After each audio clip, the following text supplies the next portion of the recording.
आज चर्चा होगी भारतीय संविधान की प्रकृति एवं विशेषताओं की। Nature and characteristic of Indian constitution. थोड़ा पीछे चलते हैं कल की ओर। तो हमने आपको बताया था कि संविधान सभा विधि निर्मात्री संस्था, संविधान का निर्माण कैसे हुआ, कितने समय लगा? 2 वर्ष, 11 माह, 18 दिन।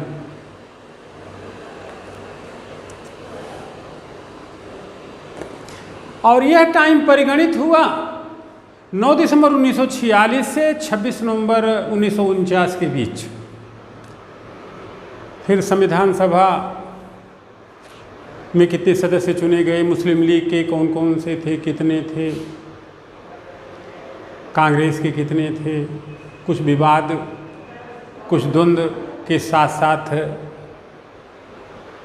संविधान सभा को माना जाना, तदनुरूप संविधान का निर्माण होना। प्रारूप समिति के अध्यक्ष कौन थे, प्रारूप समिति कितने सदस्य, ये सब छोटी छोटी बातें, संविधान सभा के विचार का प्रतिपादन, ये सब चीज़ें आपको अच्छे से पढ़ लेना होगा।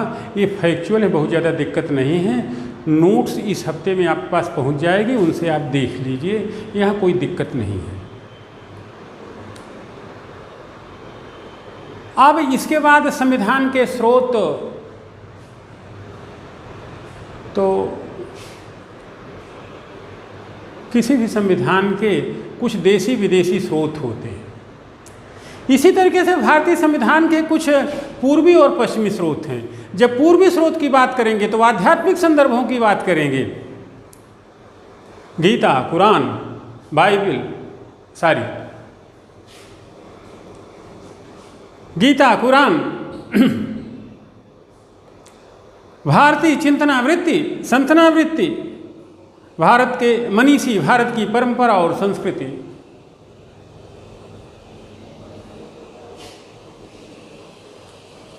बाबूजी, इसके बाद आपके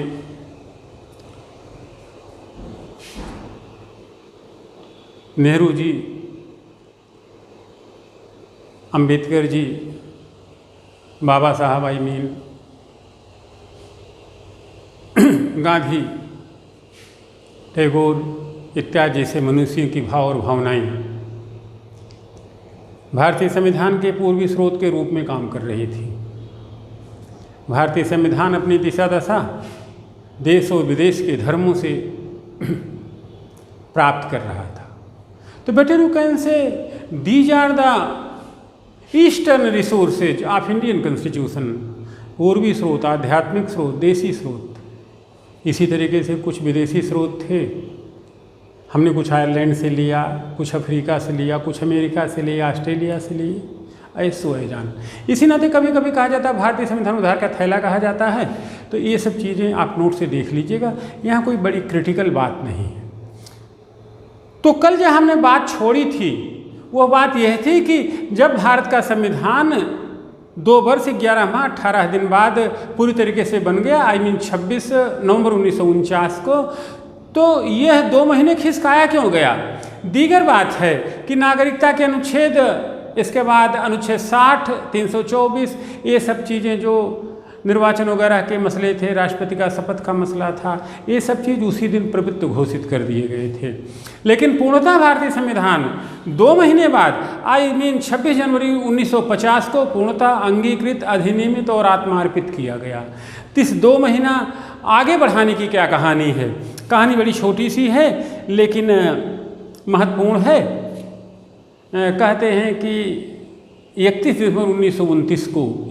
दिसंबर 1929 को रात 12 बजे रावी नदी के तट पर भारतीय राष्ट्रीय कांग्रेस की हैसियत से बोलते हुए तत्कालीन अध्यक्ष पंडित जवाहरलाल नेहरू ने एक बात कही कि आगामी 26 जनवरी 1930 को प्रत्येक भारतवासी पूर्ण स्वतंत्रता की मांग करेगा, पूर्ण स्वराज्य की मांग करेगा। शायद नहीं, वास्तव में इसी दिन के महत्व को अधिक्रांत करते हुए, इसी दिन के महत्व को मानते हुए जब देश का संविधान बन गया तो उसे 2 महीना खिसका दिया गया और 26 जनवरी 1950 से उसे प्रवृत्त, अंगीकृत और आत्मार्पित घोषित किया गया। 26 जनवरी 1930 के ऐतिहासिक दिन के महत्व को स्वीकारते हुए। तो यहाँ तक कल हम बता चुके थे, ये सब आपको करना है। लीगल हिस्ट्री भी आप देख लीजिएगा, संवैधानिक इतिहास, अदर बाद मॉडर्न हिस्ट्री में मजहर जी आपको पढ़ाएंगे। अब आज की टॉपिक हम शुरू करते हैं, भारतीय संविधान की विशेषताएं एवं प्रकृति।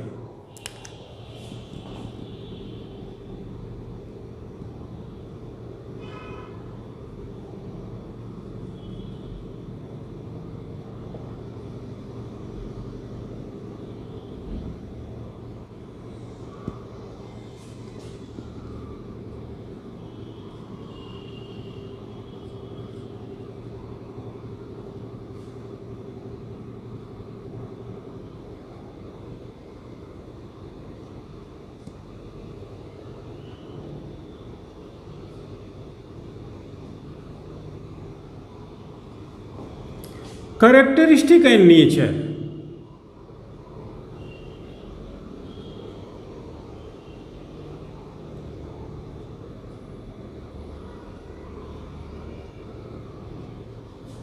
Nature of the Indian Constitution.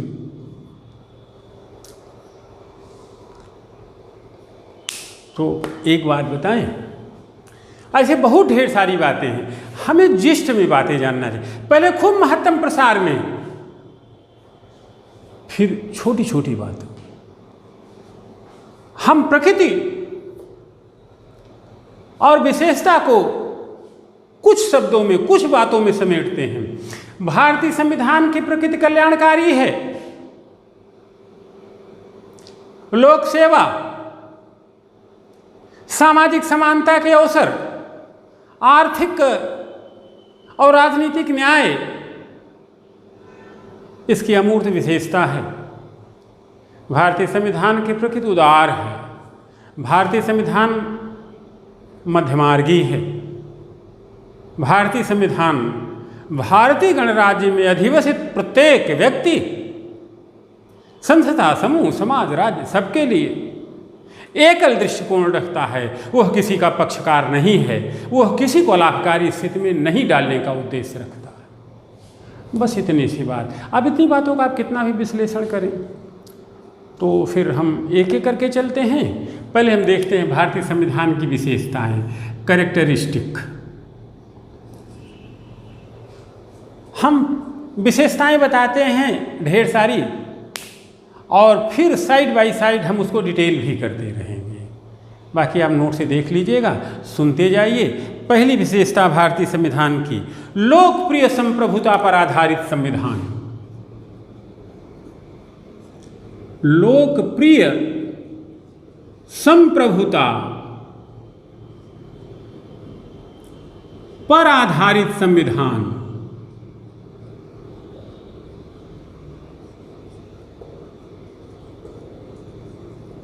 यद्यपि इन शब्दों को संविधान की प्रस्तावना के दार्शनिक संदर्भों को बताते समय हम बताएंगे।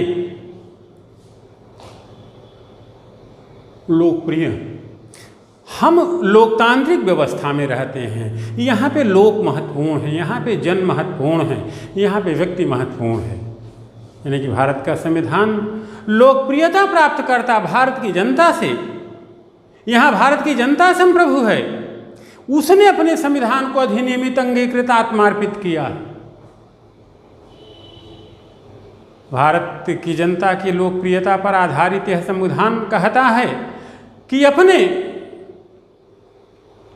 स्थानीयता के क्षेत्र में हम अपने संविधान से अधिकार पाते हैं कि 32.8 लाख वर्ग किलोमीटर के क्षेत्रफल में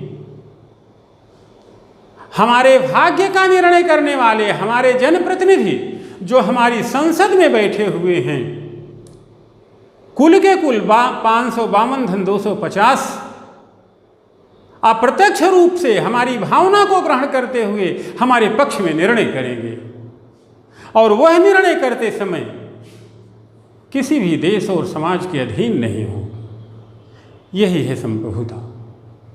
हम अपनी स्थानीयता की सीमा में निर्णय लेने की स्वतंत्रता रखते हैं, और यह स्वतंत्रता भारत के संविधान ने भारत की संसद को दिया है, जहाँ पे लोकप्रियता प्राप्त भारत के जनप्रतिनिधि बैठे हैं। इसे कहते हैं लोकप्रियता, लोकप्रिय संप्रभुता पर आधारित संविधान। हमारा संविधान भारत की जनता का है। हमारा संविधान भारत की जनता से शक्ति प्राप्त करता है, भारतीय जन को महत्व देता है। इसे कहते हैं लोकप्रिय संप्रभुता पर आधारित संविधान। And what about next? विशालकाय व लिखित संविधान। यहाँ 22 भाग हैं, 395 अनुच्छेद हैं, 12 अनुसूचियाँ हैं। हाल की अनुसूचियाँ 10वीं, 11वीं, 12वीं जोड़ी गई। 52वें, 72वें और 73वें संविधान संशोधन के बाद जिनका संबंध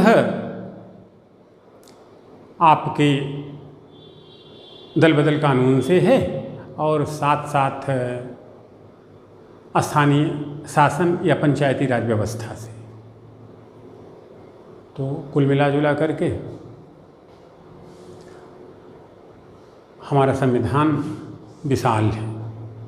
विशाल क्यों है? विशालता के पीछे छिपा हुआ राज ये है कि हम पद पंक्ति प्रतिष्ठा, क्षेत्र, धर्म, जाति के आधार पर विविधता प्राप्त हैं। इस बहुलता प्राप्त देश के लिए कुछ न कुछ सबके संदर्भ में कहा जा सके, जिससे किसी को यह न लगे कि भारतीय संविधान हमारे मनोभावों को आत्मसात नहीं करता है। कदाचित इसी कारण भारतीय संविधान थोड़ा विशाल हो गया। यह लिखित बनाया गया है। लिखित शायद इसलिए कि हम प्रत्यक्ष प्रमाण के रूप में यह प्रस्तुत कर सकें कि संविधान की यह लाइन यह बात कहती है। इस नाते संसद अपनी परिसीमा से परे जाके कोई कानून न बनाए, न्यायपालिका स्वेच्छाचारी न हो, कार्यपालिका मनमाना आचरण न करे, एक ऐसा समन्वय और संतुलन बना रहे, मध्यमार्गी मार्ग बना रहे कि कोई मनमाना आचरण न कर सके, कोई अपने तरीके से न सोच सके। इस नाते यह लिखित बनाया गया है। आप अपने पक्ष की कुछ बातें सीधे सीधे किसी के सामने प्रस्तुत कर सकते हैं। वो कोई हवा हवाई नहीं है। अगर संविधान के उपबंधों में कही गई बात आप कहेंगे तो वो लिखी हुई है, उसमें बताने की ज़रूरत नहीं है।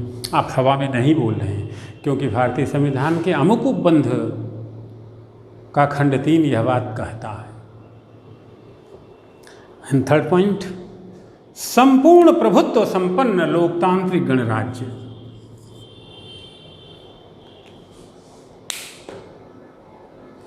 संपूर्ण प्रभुत्व संपन्न आई मीन अपनी स्थानीयता की सीमा में निर्णय लेने की स्वतंत्रता। तदनुरूप भारत संपूर्ण प्रभुत्व संपन्न देश है, लोकतांत्रिक है क्योंकि लोक की मर्यादा को महत्व दिया जाता है। गणराज्य है क्योंकि यहाँ पे अप्रत्यक्ष रीति से ही सही चुना हुआ एक प्रधान है, जो देश का मुखिया है, जो देश का प्रधान है। जब वह बोलेगा तो देश बोलेगा, क्योंकि वह किसी दल का नेता नहीं। हम एक ऐसे विराट पुरुष की छत्र छाया में रहते हैं जिसके मान और अभिमान और सम्मान का पूरा देश। अभी कुछ दिन पहले इसी तरीके की एक विभूति माननीय श्री प्रणब मुखर्जी के रूप में हमने खोया है। अब उनको सच्ची श्रद्धांजलि देने का वक्त आ गया। हम दें, आप भी दें। तो हमारे पास एक मुखिया है जो हमारी बात विभिन्न संधि और समझौते के समय विश्व पटल पर रखता है।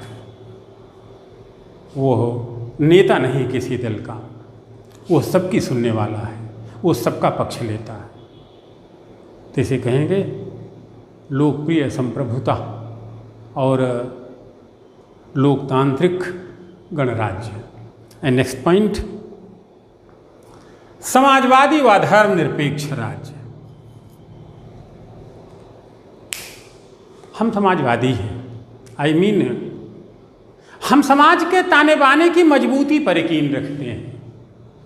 हम सामाजिक न्याय, आर्थिक न्याय, राजनीतिक न्याय की अवधारणा पर चलते हैं। हम लोक कल्याण पर चलते हैं। हमारा संविधान प्रत्येक नागरिक को समानता के अवसर प्रदान करता है, स्वतंत्रता के अवसर प्रदान करता है। हमारा संविधान प्रत्येक नागरिक को देश में उपलब्ध संसाधनों पर बराबर अधिकार रखने का रास्ता निकालता है। वो 2 कदम आगे बढ़ के चलता है। वह न्याय की बात करता है। वह केवल इतना नहीं करता है कि राजनीतिक न्याय के समय वह मत देने का अधिकार ही नहीं देता है, बल्कि कहता है कि सत्ता में तुम्हारी बराबर की भागीदारी है, दिल्ली तुम्हारी पहुंच में है। जिस दिन तुम चाहना अपनी बातें संसद में पहुंचा सकते हो और संसद को तुम्हारी बात सुननी पड़ेगी। इसे कहते हैं राजनीतिक न्याय।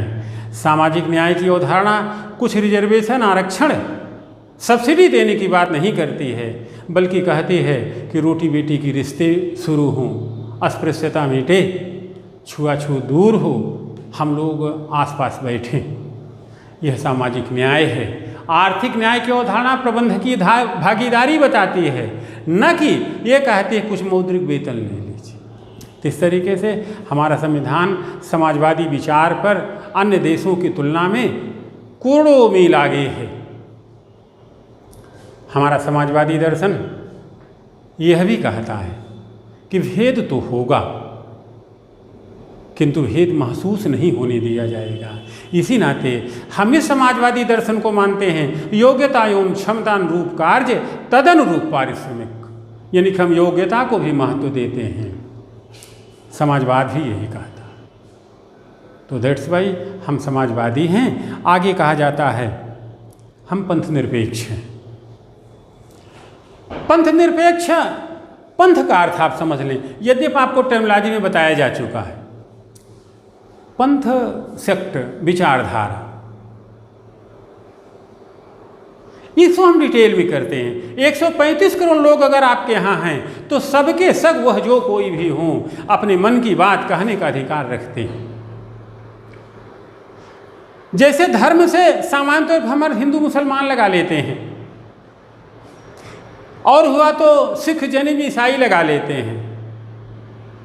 पंथ कहने पे दायरा बढ़ जाता। राम रहीम, रामकृष्ण मिशन वाले, यहूदी, वहाबी, देवबंदी, बरेलवी,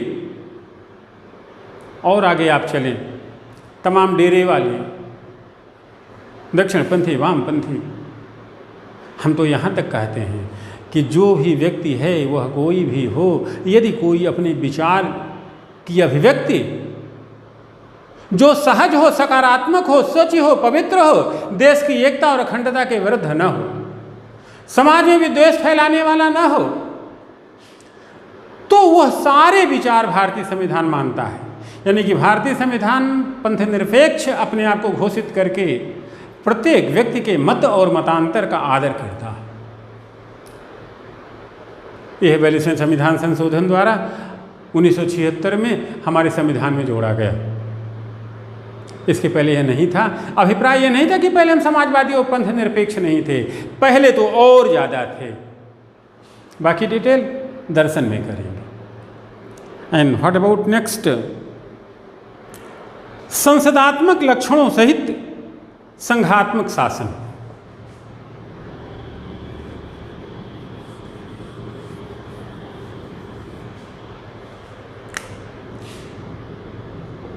फिफ्थ, संसदात्मक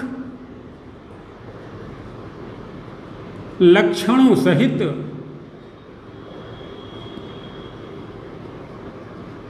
संघात्मक शासन।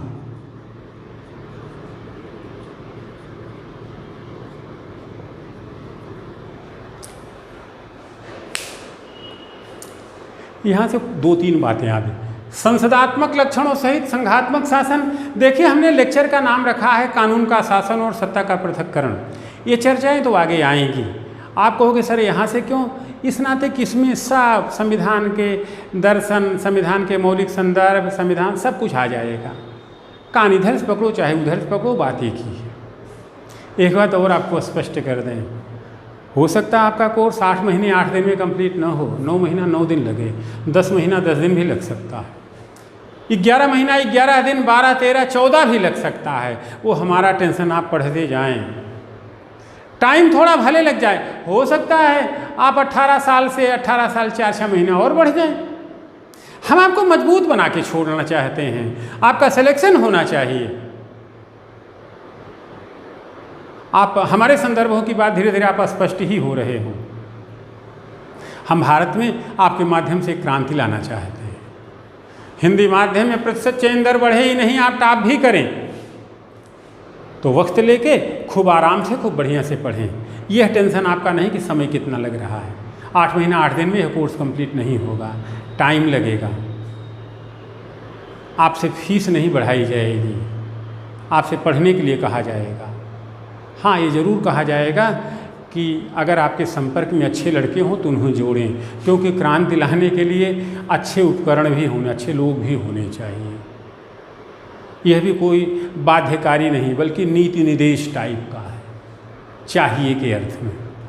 आए मुद्दे पे, तो संसदात्मक लक्षणों सहित संघात्मक शासन। अब आप इनके अर्थ समझ लें। भारत में संसदीय शासन प्रणाली है और संघीय व्यवस्था है। तो संसदीय शासन प्रणाली का लक्षण है सेपरेशन ऑफ पावर।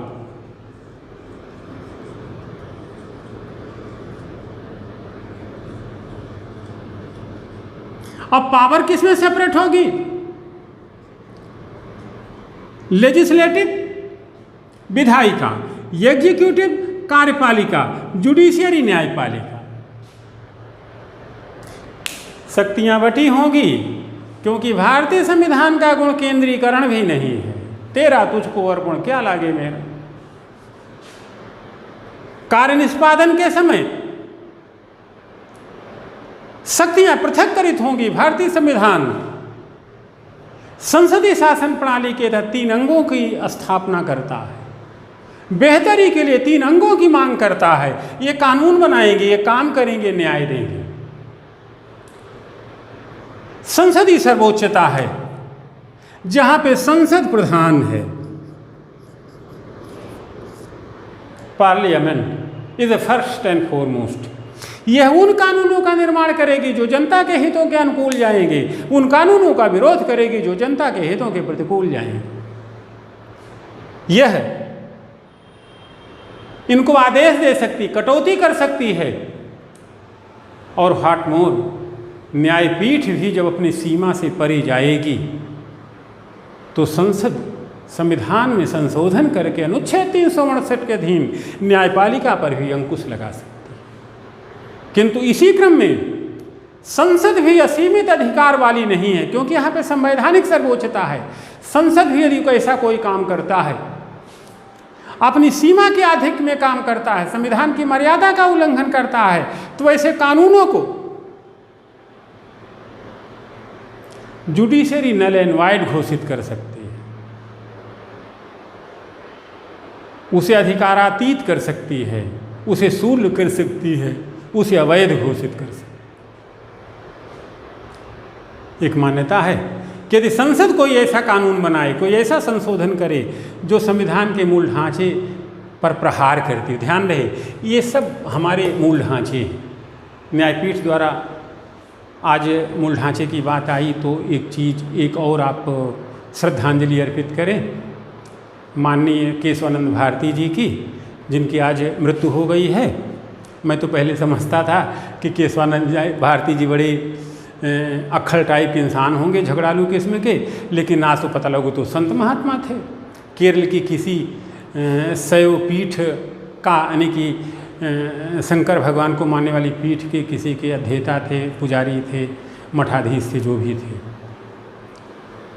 आज इन्हें भारतीय संविधान का रक्षक कहा गया है, क्योंकि 1973 में इन्हीं के केस के उपरांत वस्तुतः सुप्रीम कोर्ट ने मूल ढांचे की अवधारणा दी थी। मूल ढांचे का चर्चा आगे होगी। तो आज भारतीय संविधान का रक्षक चला गया 79 वर्ष की उम्र में। आज भारतीय संविधान का अगुआकार, उसमें वृद्धि कारक, उसमें समष्टि कारक, भावना प्रधान, या भारतीय संविधान को ठोस रूप में बल देने वाला संविधान का प्रविधिकार आज चला गया। तो सच्चे मन से केशवानंद भारती जी को भी आप श्रद्धांजलि अर्पित करें। मैं भी कर रहा हूँ। केस बड़ा सुना होगा, केशवानंद भारती बनाम स्टेट ऑफ केरला। मूल ढांचे की अवधारणा वस्तुतः, अब एक प्री का क्वेश्चन हो गया, मूल ढांचे की अवधारणा वस्तुतः इसी विवाद से आई। तो हमारी संसदीय शासन प्रणाली हमारे संविधान का मूल ढांचा है, जो शक्तियों का पृथक्करण करती है। कार्यपालिका, विधायिका, न्यायपालिका में सबके अपने दायित्व हैं। सब लोग अपने दायित्व की सीमा में ही अपने कार्य को अवधारित करेंगे और तदनुरूप आचरण करेंगे। एक बात। दूसरी बात, कोई भी अंग अनावश्यक तरीके से किसी के भी कार्यक्षेत्र में हस्तक्षेप नहीं करेगा। अलग बात है कि चेक एंड बैलेंस की बात आएगी, वह कभी कभी, जिसे आगे हम डिटेल करेंगे। सामान्य स्थितियों में हस्तक्षेप की कोई गुंजाइश नहीं। ये बड़ा इंटरेस्टिंग चैप्टर है जो शायद कल परसों में हो। अब दूसरा, संघात्मक शासन। संघात्मक शासन का मतलब, संघीय शासन प्रणाली का कैरेक्टर है डिवीजन ऑफ पावर।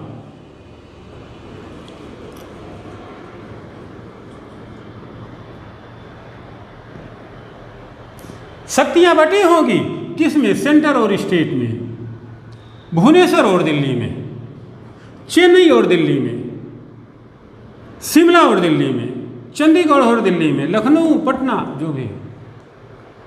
भारत का संविधान संघीय शासन प्रणाली, इसकी डिटेल आगे करते हैं। केंद्र और राज्य में शक्तियों का स्पष्ट बंटवारा है। केंद्र के अपने दायित्व हैं, राज्य के अपने दायित्व हैं। किंतु इसका यह अर्थ न लगाया जाए कि राज्य मनमानी करें तो केंद्र कुछ कर नहीं सकता। भारत संघ राज्य नहीं है, राज्यों का संघ है। भारतीय संविधान की प्रकृति में अभी हम बताएंगे। सामान्य समय में भारतीय संविधान, बाबा साहेब भी यही कहते हैं, संघीय व्यवस्था के धरातल पर कार्य करता है, किंतु विशेष परिस्थितियों में इसकी प्रकृति एकिक हो जाती है, यानी कि महत्वपूर्ण तो दिल्ली ही रहे। तो यह है आपका संसदात्मक और संघीय शासन की बात। नेक्स्ट बात, संसदीय प्रभुता और न्यायिक सर्वोच्चता में समन्वय।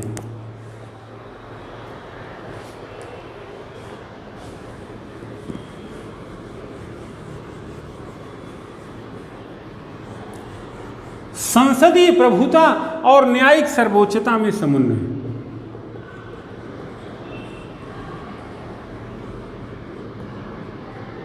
एवं न्यायिक सर्वोच्चता में समन्वय।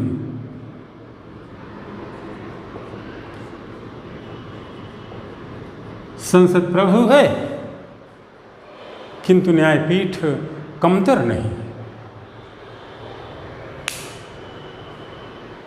संसद की सर्वोच्चता हर मुद्दे पे मानी गई है, क्योंकि भारत की जनता के प्रतिनिधि वहीं बैठते हैं। संसद कोई कानून बना करके किसी भी तरीके का निर्णय ले सकती है, किंतु यदि वह निर्णय जनभावनाओं के विपरीत रहा, मूल ढांचा के प्रतिकूल रहा, संविधान की भावना के विरुद्ध रहा, या संसद अपनी सीमा से परे आचरण कर रही हो, तो न्यायपीठ उस पर अंकुश लगा सकती है। बेटर रुकन से हमारे यहाँ संसद की सर्वोच्चता तो स्वीकारी गई है, किंतु न्यायपीठ को पूरा अधिमान देते हुए संसद और न्यायपीठ में समन्वय की बात सोची गई है।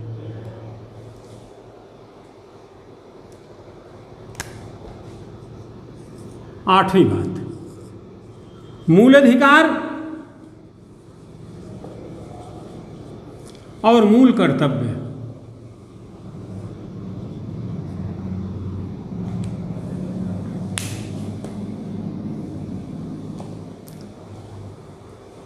वैसे तो कहा जाता है कि अधिकार नकारात्मक मांगे हैं, फिर भी एक मनुष्य होने के कारण एक मनुष्य को जो अधिकार अनिवार्य रूप से मिलने चाहिए,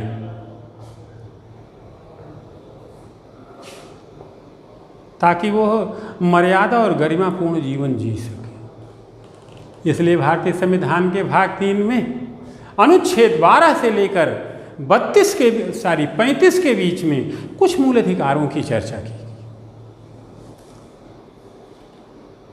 12 राज्य को डिफाइन करता है, 13 विधि की औचित्य परकता बताता है, विधि की वैधानिकता बताता है, स्पेशली वे विधियाँ जो मूल अधिकारों के विरुद्ध जाती हों।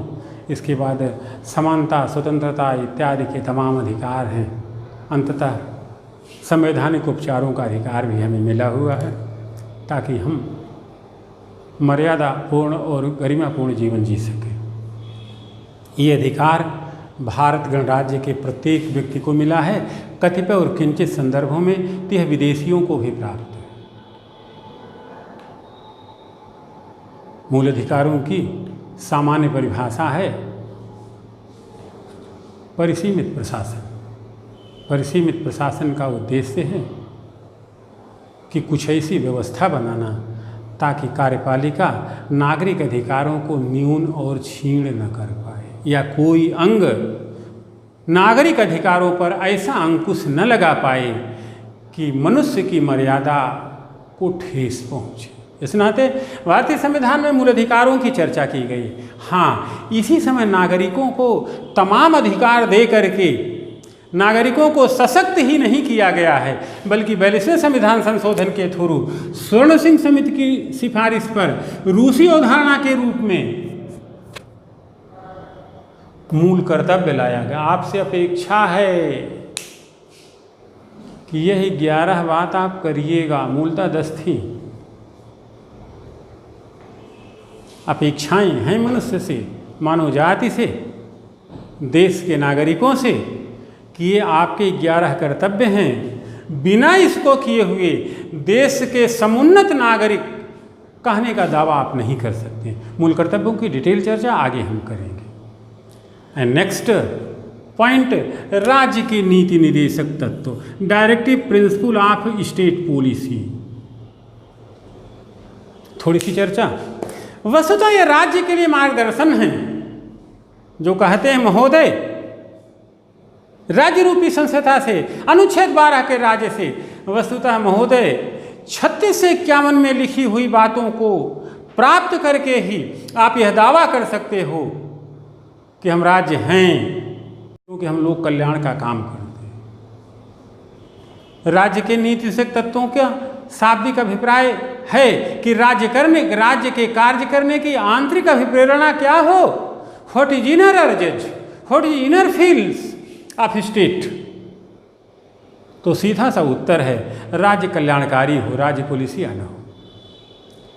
अनुच्छेद 36 से 51 में लिखी हुई राजनीतिक, सामाजिक, आर्थिक न्याय की बातें,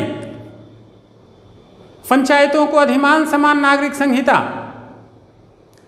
पोषाहार, पाल्यों को शिक्षा, अंतर्राष्ट्रीय संधि और समझौते, पर्यावरण की सुरक्षा के संकल्प लिए गए हैं। और यह मान्यता रखी गई है कि 36 से 51, खासतौर पे 38 से 51 के बीच में जो बातें हैं, जब तक कोई राज्य उसे प्राप्त नहीं कर पाएगा तो लोक कल्याणकारी राज्य होने का दावा नहीं कर सकता। मीन 2 से कि लोक कल्याण राज्य का अभिप्रेत है और राज्य की नीति निश्चित तत्व उसके उपकरण है।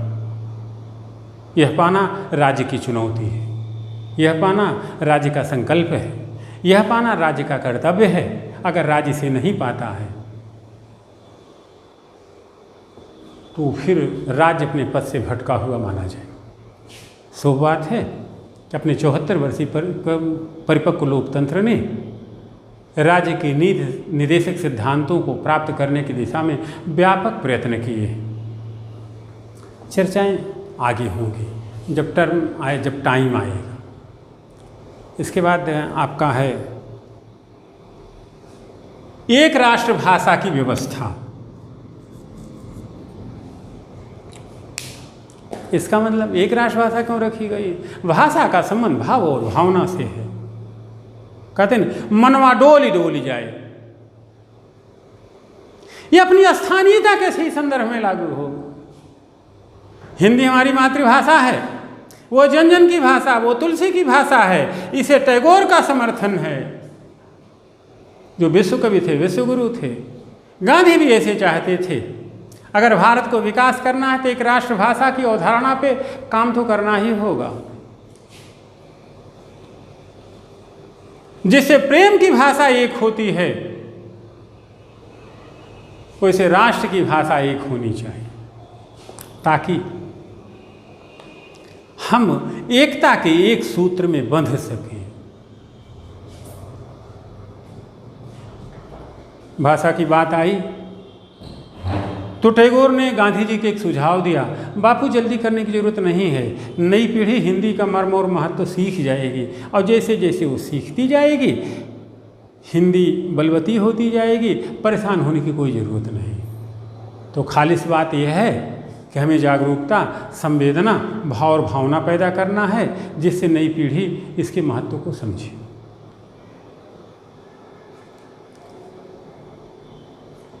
एंड नेक्स्ट, न्यायिक पुनर्विलोकन।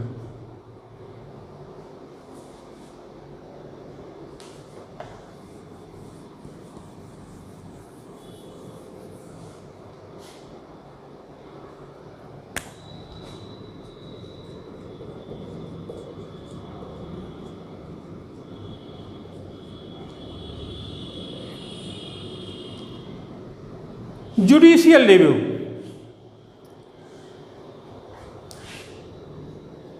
यह भारतीय संविधान की अप्रतिम भेंट है।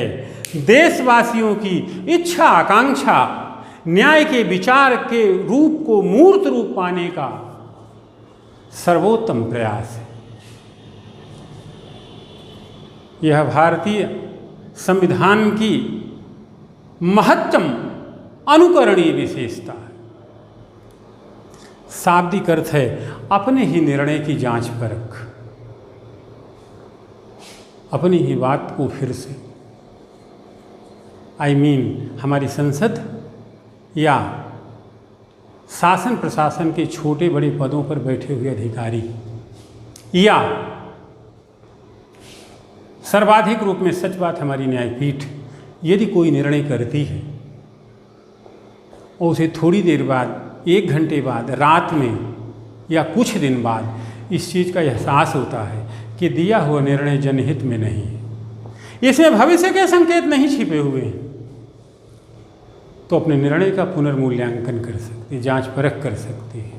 इसी आधार पर संसद द्वारा बनाए गए कानून की जांच परख न्यायपीठ कर सकती है, और अगर न्यायपीठ अपने आधिक्य में काम करती है तो संसद कोई कानून बनाकर या संविधान में संशोधन करके न्यायपालिका की शक्ति को अंकुश में ला सकती है। इसे कहते हैं न्यायिक पुनर्विलोकन की शक्ति। व्यक्ति को, आपको, हमें भी यह करना चाहिए। चलो आज पढ़ाई नहीं हुई, कोई बात नहीं है, तो जांचों परखो क्यों नहीं हुई, कल से अच्छी पढ़ाई हो। अभी मैं कुछ दिन पहले एक वो देख रहा था, अब ध्यान नहीं, कोई टीवी पे कोई प्रोग्राम या कैसे पेपर कहीं पढ़ा था, ध्यान नहीं आ रहा है। इसमें तो राम राज्य की बात चल रही है, मंदिर बन रहा है, अच्छी बात है, किंतु जिस व्यक्ति के लिए मंदिर बन रहा है वो व्यक्ति तो अनोखा था, वो आदर्श वाला था, वो त्याग वाला था, वो मर्यादा वाला था। अगर वो त्याग, आदर्श और मर्यादा आज के समाज में तिरे तो वही उस व्यक्ति को सच्ची श्रद्धांजलि होगी। यह मर्यादा पुरुषोत्तम के मार्ग पर चलना ही भारत की बेहतरी का सबसे बेहतर विकल्प होगा।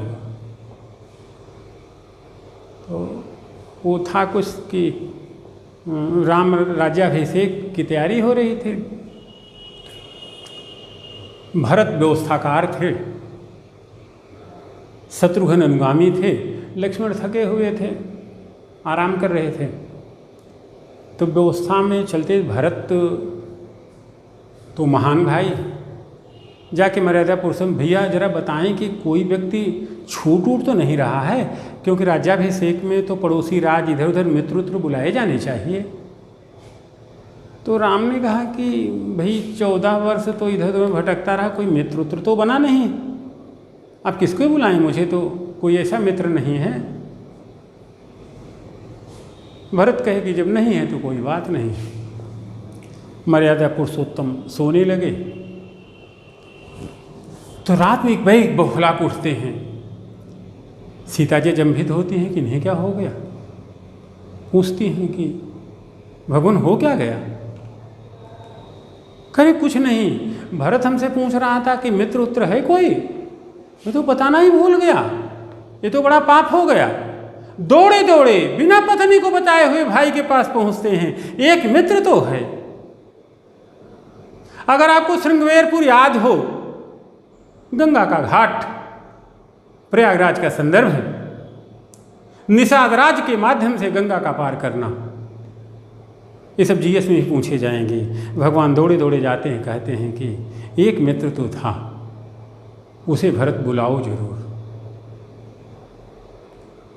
संदर्भ हो सकता है कम फिट बैठता हो, लेकिन भगवान ने अपनी कही हुई बात को भूलवश सुधारी। ऐसा है भारत, ऐसी बात होनी चाहिए। तो इसे कहते हैं न्यायिक पुनर्विलोकन, न्याय की जांच परख, ताकि न्याय के विचारपन पे किसी को ऐसा न लगे कि हम न्याय से महरूम हैं। न्याय हुआ हुआ लगे, मलिमत समिति की रिपोर्ट यही कहती है। नैसर्गिक न्याय की अवधारणा यही कहती है, न्याय हो ही न, न्याय हुआ हुआ लगे। और यह तब होगा जब न्यायिक पुनर्विलोकन की अवधारणा मूर्त रूप पाएगी। लास्ट पॉइंट, संविधान संशोधन की जटिल प्रक्रिया।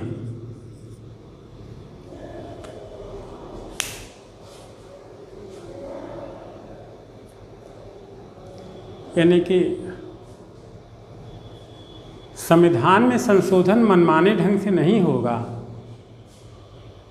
कि बहुमत का विधानमंडल 368 का प्रयोग करते हुए जो चाहे वो संशोधन कर ले, ऐसा संभव नहीं। कहीं कहीं तो आधे से अधिक राज्य के अनुसमर्थन की आवश्यकता होगी, 2/3 बहुमत की जरूरत होगी, उपस्थित एवं मतदान करने वाले सदस्यों के आधे सदस्यों की संख्या की जरूरत होगी। तो कुल मिला जुला करके भारत का संविधान जटिल प्रक्रिया के द्वारा संशोधित किया जाएगा। संसद मनमाना आचरण यहाँ नहीं कर सकती। राष्ट्रपति के चुनाव का मुद्दा हो, नए राज्यों के निर्माण का मुद्दा हो, बदलने का मुद्दा हो, तो यहाँ पे संशोधन के लिए कुछ विशेष व्यवस्था बनानी पड़ेगी। इस नाते भारतीय संविधान का संशोधन जटिल है। एंड लास्ट पॉइंट, इसे कठोर और लचीला दोनों कहा जाता है। कठोर इस नाते कि संविधान संशोधन की प्रक्रिया जटिल है, लचीला इस नाते कि इसमें संशोधन किया जा सकता है।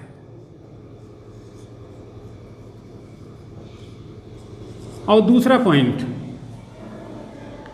कि आपातकाल में भी कुछ अधिकार सुरक्षित बने रहते हैं, जैसे अनुच्छेद 21 का अधिकार। तो हमारा संविधान कठोर और लचीलेपन का मिश्रण है। उधर ही सबको ऑफिस लेते जाइए। तो दैट्स वाई ये हमारे संविधान की विशेषताएं हैं, जिन्हें हमें अंगीकृत आत्मार्पित करना है। लिखत के नाम पे ही नहीं, पढ़ने के माध्यम से ही नहीं, बल्कि अनुभवजन्यता और उसको क्रिया में परिवर्तित करने के धरातल पर। तो यह भारतीय संविधान की विशेषताएं हैं। अब हम आपको बताएंगे भारतीय संविधान की प्रकृति।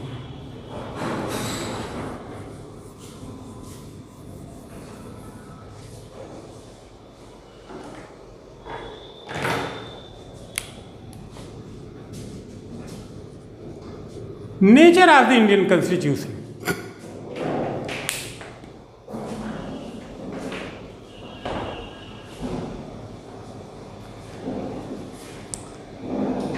तो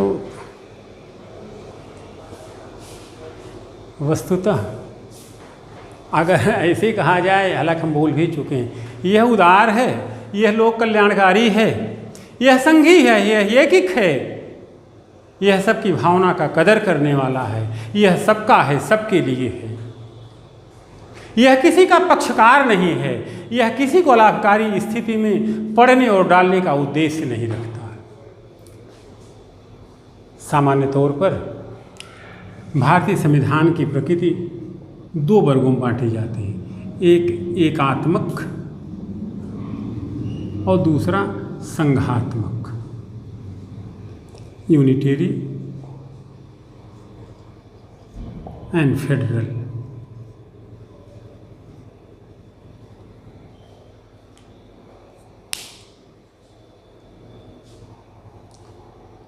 भारतीय संविधान इन दोनों गुणों का अद्भुत मिश्रण है। अभी एक लाइन में समझें, बाबा साहब कहते थे कि सामान्य स्थितियों में हमारा संविधान संघीय आचरण करता है, किंतु विशेष परिस्थितियों में इसकी प्रकृति एकिक हो जाती है। यही सर्वाधिक सही है। बाकी जेनिंग्स क्या कहते हैं, ऑस्टिन क्या कहते हैं, जो कल हम चर्चा करेंगे, आपको गांधी क्या कहते हैं, नेहरू क्या कहते हैं, टैगोर क्या कहते हैं, वो चर्चाएं बाद में। एकिक संविधान का मतलब जब सत्ता का स्रोत एक हो। भारतीय संदर्भ में यदि सत्ता दिल्ली से निकले, दिल्ली से चले,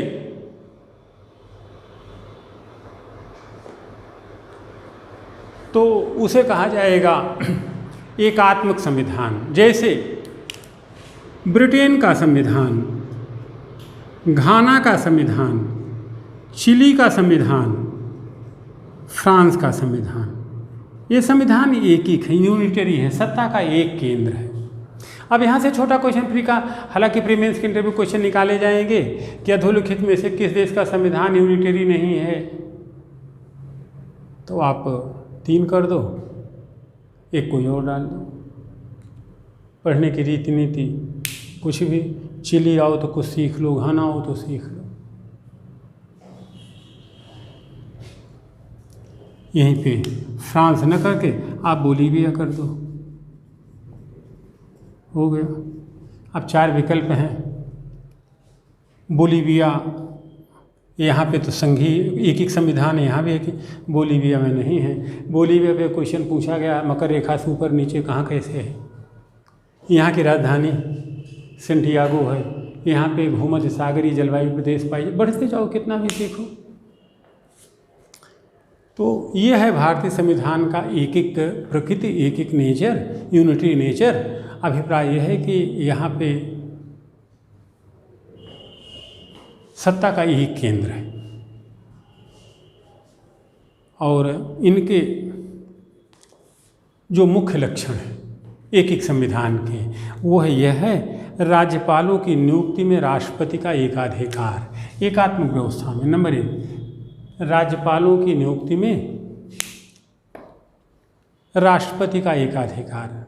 राष्ट्रपति राष्ट्र का नुमाइंदा है, वह राज्यपालों की नियुक्ति करेगा, जो राज्यों के काम की समीक्षा करेगा, जांच परख करेगा, कुछ आदेश भी दे सकता, कुछ सुझाव भी दे सकता।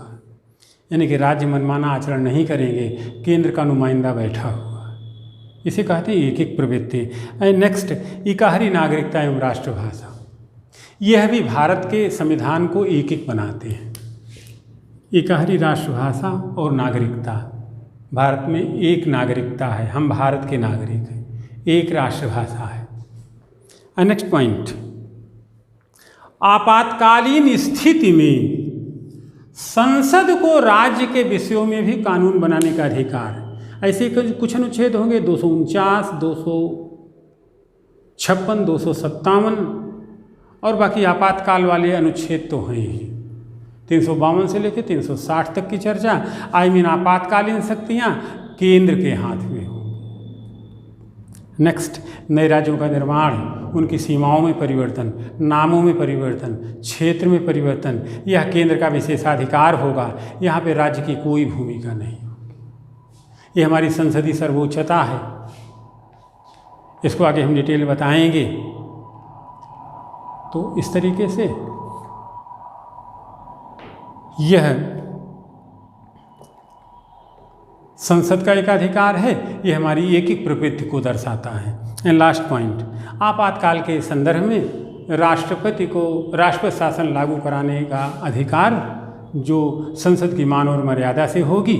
इस नाते यह चरित्र, यह कैरेक्टर वस्तुतः यह बताते हैं कि भारत का संविधान एकीक है, एकात्मक है, यूनिटेरी है। किंतु सब कुछ सही यही नहीं है।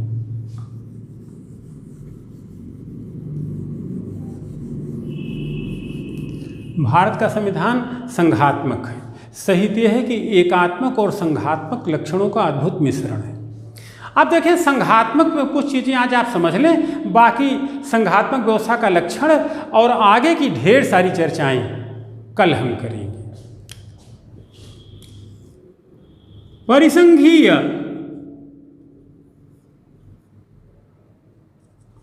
अर्ध परिसंघीय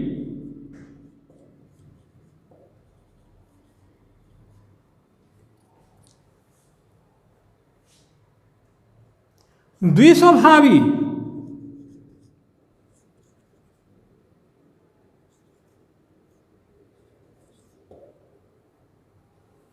वस्तुतः राजस्थान राज्य बनाम भारत संघ विवाद में सुप्रीम कोर्ट ने भारतीय संविधान को ऐसे रखा।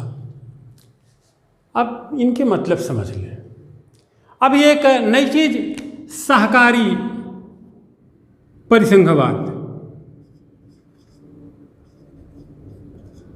कारपोरेटिव फेडरलिज्म, सहकारी परिसंघवाद या सहकारी संघवाद, कोऑपरेटिव फेडरलिज्म, किस तरीके के टर्म भारत की संघीय व्यवस्था के बारे में यूज होते हैं। सहकारिता की व्यवस्था देखें, संघात्मक व्यवस्था भारत के संविधान की है, संघात्मक लक्षण है। इसका मतलब है कि शक्तियां केंद्र और राज्य के बीच में बटी हुई। अभी हमने बताया था कि division of power is the chief characteristic of Indian constitution affiliated to federal form of government. संघीय शासन प्रणाली का प्रमुख लक्षण है शक्ति का बंटवारा। और शक्ति कहाँ बटी होगी? दिल्ली, देहरादून, लखनऊ, पटना, कोलकाता, भुवनेश्वर एटसेट्रा। इनकी अपनी प्रभुता है, लेकिन इस क्रम में इन 28-29 की प्रभुता कम नहीं होती है। यह भी अपनी सीमा में कोई नियम और कानून बना सकते हैं, किंतु भारत की जनता अंतिम उपचारक के रूप में दिल्ली का रुख करती है। इस नाते संघीय शासन प्रणाली होते हुए भी भारत का संविधान अंततः दिल्ली में जाकर के हमारी न्यायिक व्यवस्था, हमारी प्रशासनिक व्यवस्था, हमारी राजनीतिक व्यवस्था इसी तरीके से है कि अंततः अंतिम उपचार तो दिल्ली से ही मिलेगा, संसद से ही मिलेगा। तो ये सब नाम दिए गए हैं। संघ और परिसंघ को आप समझें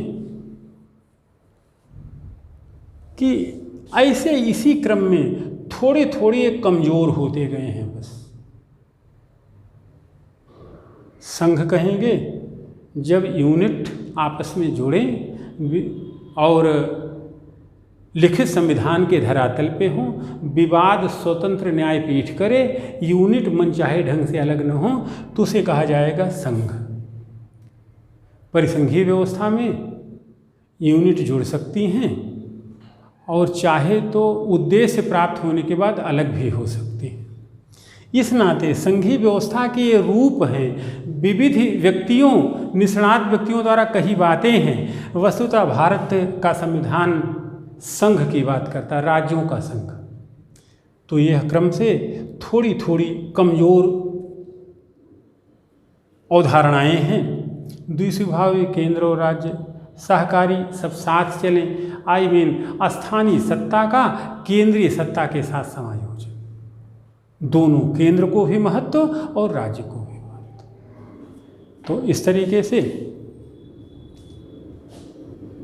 कल हम बताएंगे अलग अलग राजनीतिविदों द्वारा कौन अर्धपरिसंघीय कहता है, कौन परिसंघीय कहता है, कौन केंद्रीकृत कहता है। ये सब चर्चाएं होंगी, लेकिन अभी आप इतना समझें कि भारत में संघीय शासन प्रणाली है, भारत राज्यों का संघ है, और इनको ये छोटे छोटे नाम दे दिए गए हैं बस, क्रमागत कमजोर होते क्रम में, कि कोई अपने विचार से परिसंघीय कह रहा है, कोई अर्धसंघीय कह रहा है, परिसंघ से भी कम अधिमान वाला, द्विस्वाभी थोड़ा सा और कम अधिमान वाला, और ये है कि आपस में जुड़ना। जब वर्तमान सरकार आई पहली बार तो मोदी जी ने यही नारा दिया, सहकारी परिसंघवाद, कोऑपरेटिव फेडरलिज्म, यानी कि स्थानीय सत्ता का केंद्रीय सत्ता के साथ समायोजन।